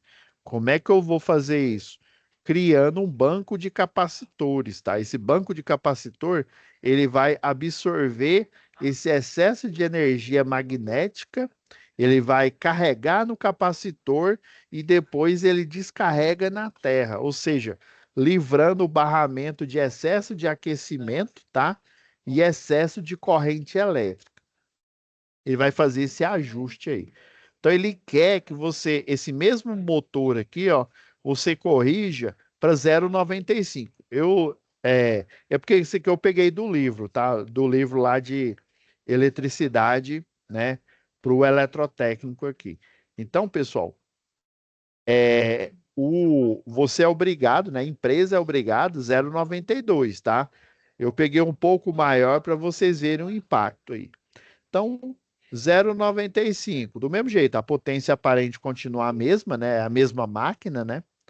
Agora eu tenho que saber, né? Qual que é o ângulo? Lembra que eu falei que o arco, né? O arco tangente lá de 0,92, a gente calculou agora há pouco, ó. Sumiu o valor aqui. Então, mas o arco cosseno de 0,92 dá 23 graus aproximadamente, né? Então, aqui, ó, 0,95, obviamente, vai dar menos que 23 graus, ou seja, 18,19 graus. São indicadores excelentes, viu? Se você conseguir fazer isso, e dá para fazer, tá? Agora, você já sabe qual que é o ângulo, né? Sabendo o ângulo aqui, então eu vou pegar, calcular a potência aparente aqui, ó. 5.000, 5.520 dividido por 0,95, tá? Deu aparente, né? 5.810. Note que ele não foi para 7.000 e tanto, igual o outro lá, né? Que gastou praticamente é mais 5.300, né, só para geração de campo eletromagnético, né, acarretando em aquecimento, sobreaquecimento e sobrecorrente, né, dos barramentos, né, ineficiência energética. Então, ó, deu um pouco mais, né? Então, vocês estão vendo que quanto mais próximo de um, ele fica melhor. Então, a potência aparente, calculando aqui, né, que é a potência, a reativa, desculpa, né, é a aparente vezes o seno desse ângulo, né, que é o novo aqui, vai dar 1803, ou seja, para ele gerar campo magnético, porque é necessário não só para o gerador, para ele enviar elétrons, mas também é necessário para o motor, né? Que ele precisa de uma quantidade X ali de elétrons para ele fazer com que o rotor gire sozinho, né? Porque se ele não tiver essa densidade de campo magnético, essa densidade de campo magnético, né? Essa energia magnética que eles chamam, né? Ela tem que ser o suficiente para fazer com que os elétrons do gerador, né, forcem, fazendo aquele movimento de pedal, né, para o motor girar sozinho. E isso eu não lembro qual que é o C que a gente vai ver aqui, né, do curso aqui de eletricista industrial, vocês vão ver aí que existe ainda um outro fator ainda de risco no acionamento de motores, que é a corrente de partida. Mas isso é assunto para outra aula, tá? Agora a gente está vendo eficiência aqui, ó. Então, a aparente aqui, ó, deu 1813. Depois eu fiz aqui aí eu mostro, né, que essa aqui é a tabela que eu falei de conversão, né? Os motores, deixa eu pegar aqui a tabela. Esses motores aí do exercício, eles são motores monofásicos. Então, vocês estão vendo que o monofásico, ó, eu posso ligar ele no 220. Aqui, o caso nosso aqui, que é equatorial distribuição, né? 220, então quer dizer que é motor monofásico. Mas tem motores aí, né? Para alguns circuitos onde a queda de tensão é muito alta, e dependendo da aplicação, eu posso ligar ele em 440, tá? Ou então, se eu tivesse num lugar onde é 127 volts, eu poderia pegar esse motor monofásico, ligar ele em duas fases e daí eu fazer ele girar. Então ele pode girar aqui na Equatorial Goiás, né, com uma fase, que é o nosso caso, e ele também pode girar com duas fases, aonde a tensão monofásica é 127, né, mais conhecido como 110 volts, tá? Então essas duas situações. E aqui fazendo um paralelo aqui, ó, eu deixo esse desenho aqui no final, ó. Vocês estão vendo que quanto menor o ângulo, ou seja, o ideal seria 23 graus, né? Mas 18 foi excelente, né? Quanto menor o ângulo, vocês estão percebendo que o vetor potência reativa, né, vai ser a menor, né? E a potência S aqui aparente, ela vai tendendo, né, a ficar igual à potência ativa. Porque o ideal era eu não gastar nem um pingo de energia, né? Criando essa energia magnética, mas ela é necessária, porque senão o gerador ele não gera energia e também o motor elétrico ele não gera energia mecânica, né? Para, por exemplo, uma esteira, né? Para ele mover uma esteira, para mover um motor de passo com drive, obviamente, né? De um braço robótico, tá?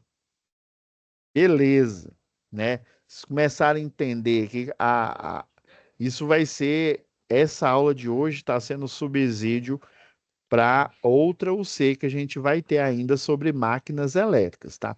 Se não me falha a memória, a próxima, daqui mais duas aulas, né? Vai ser projeto predial. Eu tenho quase certeza que é isso, mas a gente ainda vai voltar nesse assunto. Beleza, professor. Então, e agora vamos ao exercício, que é o exercício. Lembrando que vocês têm até às 22 horas, viu, pessoal? Deixa eu Vou achar ele aqui. Ah, é, não está aberto. Vou abrir ele aqui.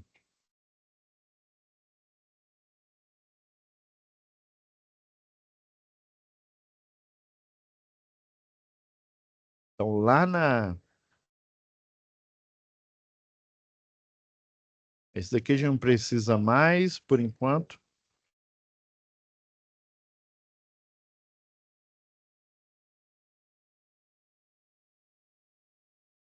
Então, lembrando que o desafio lá, o 4.1, né, foi sobre os procedimentos de segurança. Agora o 2, ó, aí lembra que no início, né, um motor grande, um motor pequeno, e aí calcular o fator de potência e calcular a potência deles. Porque aqui, ó, nessa tabela aqui, ó, observe com atenção, né, o diagrama, né, o motor grande, o motor pequeno, e ele pede também para você usar essa tabela aqui, ó, você colocar a tensão de alimentação. Então, ó, já aqui a gente já sabe que a tensão de alimentação de ambos aqui é 220 volts, tá? Então, esses motores, se a gente considerar a nossa realidade, né, Equatorial Distribuição Goiás, né? Então, é um motor monofásico. Ele não fala hora nenhuma que ele é monofásico, né? Mas eu deduzi por causa da tensão.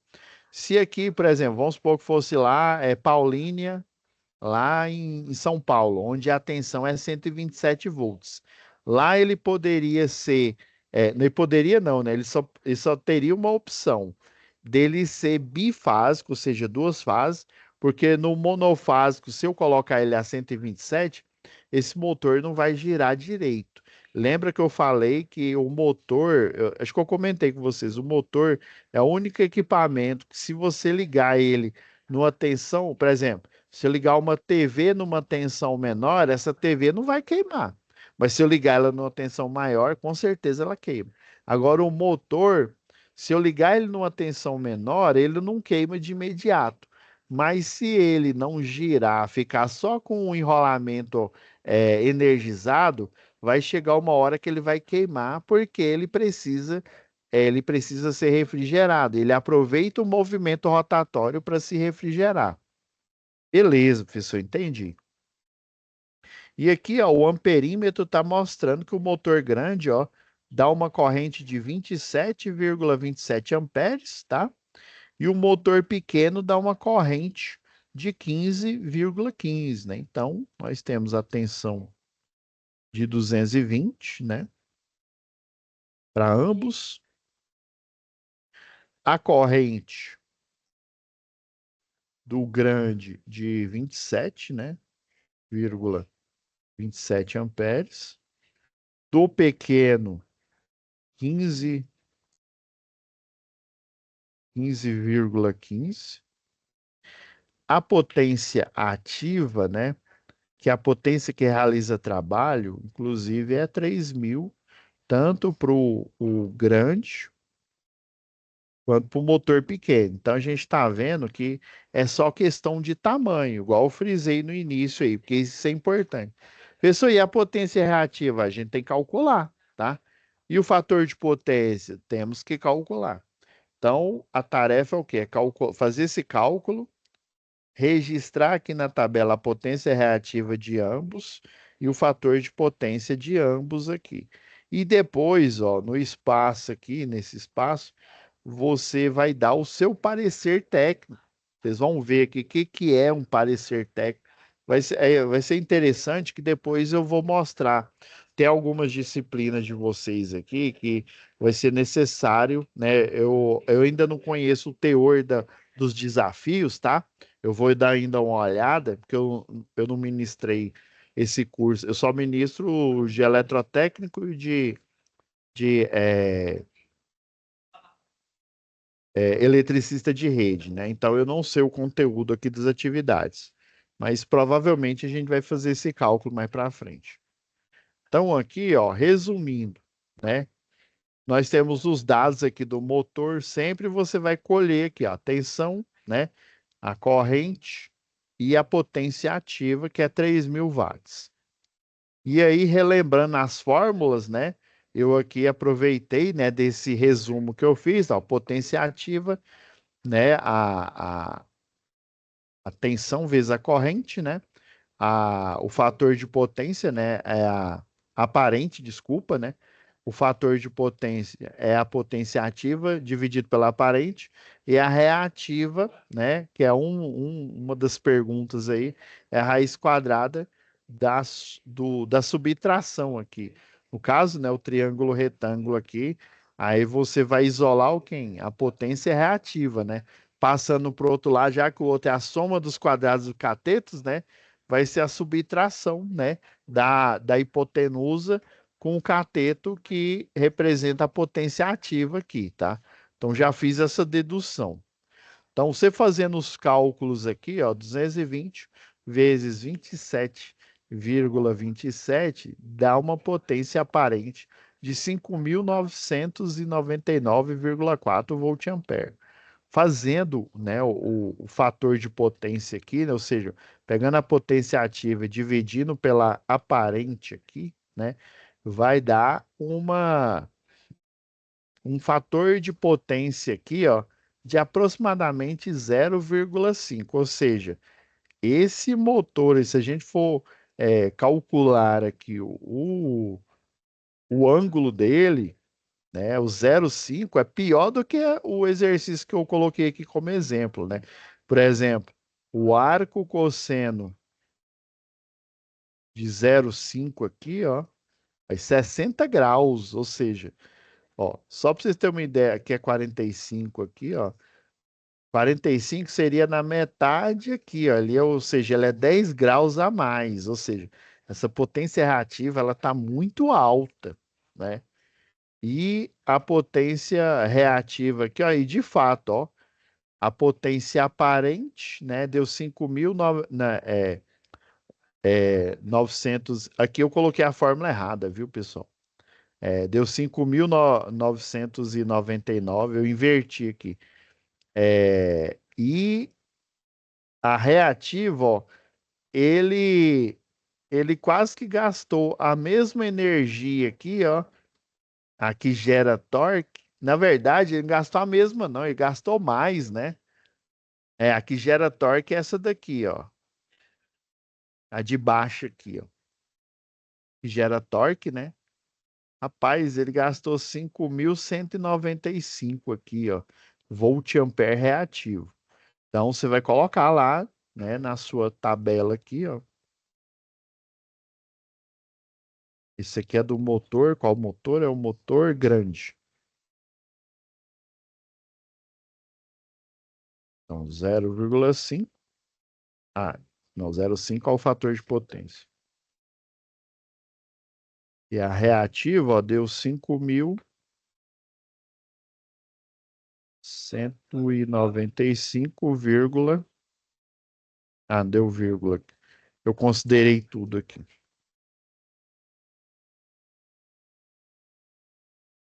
Agora, já o motor pequeno, né?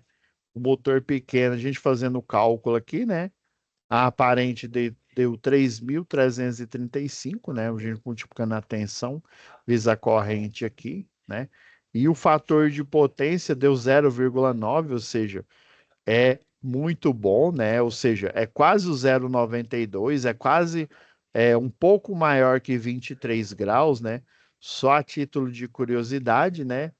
Arco cosseno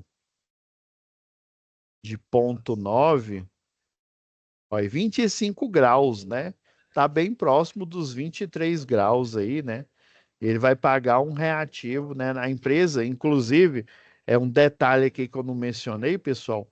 A empresa, se ela tiver registrado um fator de potência abaixo do 0,92, né? Não, abaixo ou. Só abaixo mesmo. Abaixo do 0,92, ela vai pagar uma tarifa. Vamos supor, a empresa ela fecha um pacote, uma demanda. Aí eu estou chutando aqui, vamos supor que seja, sei lá, R$ 10.000. R$ 10.000 é o pacote. Se ela usar energia ou não, ela vai pagar aquela demanda todo santo mês. Agora, se ela não corrigir o fator de potência, adivinha o que vai acontecer? se ela não corrigir esse fator de potência, ela vai pagar uma tarifa por não correção do fator de potência.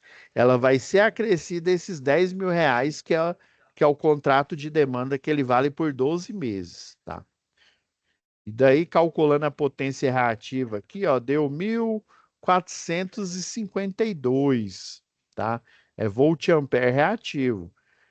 0,9, ó, o motor, que é o motor pequeno, né? Agora vamos chegar às conclusões finais, né? Lembra que você pensou igual a maioria pensa, inclusive quando eu me deparo com um problema desse pela primeira vez, né? E você pensa, olha, esse motor grande, eu achava que ele era grande porque ele tinha uma potência maior, tá? E eu achava que o outro era pequeno porque tinha uma potência menor. Mas não, é só tamanho. Entendi, professor. Eles têm a mesma potência, embora dimensões diferentes. Então, se eu for pensar de forma simplista, tanto faz, né? A pergunta que faz aqui, ó, e o seu parecer indicando qual que é o melhor motor entre os dois analisados, né? Aí você responderia, aí tanto faz, os dois têm a mesma potência, né? Mas não é. A gente viu aqui nos cálculos que o motor grande, ele tem um fator de potência péssimo, né? Deu 60 graus, né? Esse tá ruim. Agora, o outro motor, o pequeno, ele naturalmente tem um fator de potência de 0,9. Ou seja, falta mais 0,02 aí para ele ficar perfeito, né? Para ele não pagar nenhuma tarifa de ultrapassagem. Ou seja, se os dois têm a mesma potência, só que o que vai definir a escolha, né, é o que tem o fator de potência mais próximo de um, né? A gente viu que quanto mais próximo de um, a potência ativa e a potência aparente vão tender a ser iguais, ou seja, praticamente seria quase que toda a energia que ele utiliza para, né, tanto a de magnetização, né, para gerar o torque, e a que realiza, vai ser utilizada para gerar torque, né? Ele vai ter um aquecimento menor. E detalhe, não sei se vocês perceberam, a corrente elétrica também do motor pequeno ela é menor, ou seja, menos efeito Joule. Então, no seu parecer, você vai falar, olha, o melhor, né, se for pensar como valor de potência, tanto faz, mas pensando na eficiência energética, o motor pequeno é a melhor solução, porque ele tem um fator de potência de 0,9. Isso é fundamental, tá? Então, se a gente for pensar aqui, né, é, eles têm a mesma capacidade de trabalho, então seria natural que tanto faz, né? Só que a eficiência energética do motor pequeno, ela ganha porque é quase a mesma, né? O fator de potência, ele é quase o recomendado pela concessionária local. Ou seja, para você fazer a correção do fator de potência desse aqui, é fácil. Você só vai precisar, né, colocar um banco de capacitor ali para ele corrigir de 0,9 para 0,92. Já esse daqui não, ó. Ele teria de 0,5, ó. É,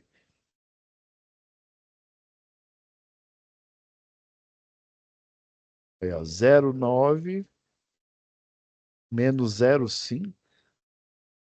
Então, ó, ele teria que corrigir para quase o fator de potência do motor grande aqui, ó. Ele teria. E você vai ter que colocar um banco de capacitor maior. Você vai gastar muito mais com capacitores, com a infraestrutura desse banco, né? O consumo de corrente do motor menor, né? Ele é menor do que o do motor maior aqui. A corrente contínua alternada dele, né, monofásica, para nossa realidade é menor. Também é um outro fator preponderante na escolha. Mas o principal é o fator de potência. porque aí toda a potência, a maioria, a maior parte, né, ou seja, praticamente 90% do que ele gera ali, o motor, 10% é aquecimento, é campo magnético e 90% é torque. Já esse daqui não. Metade é torque e metade é aquecimento dos barramentos. Beleza? Entenderam aí? Desculpa eu ter passado um pouco do horário, tá, pessoal? Mas é isso. Lembrando, entreguem, né, a atividade. Vocês têm até as 22 horas para entregar essa atividade. Beleza?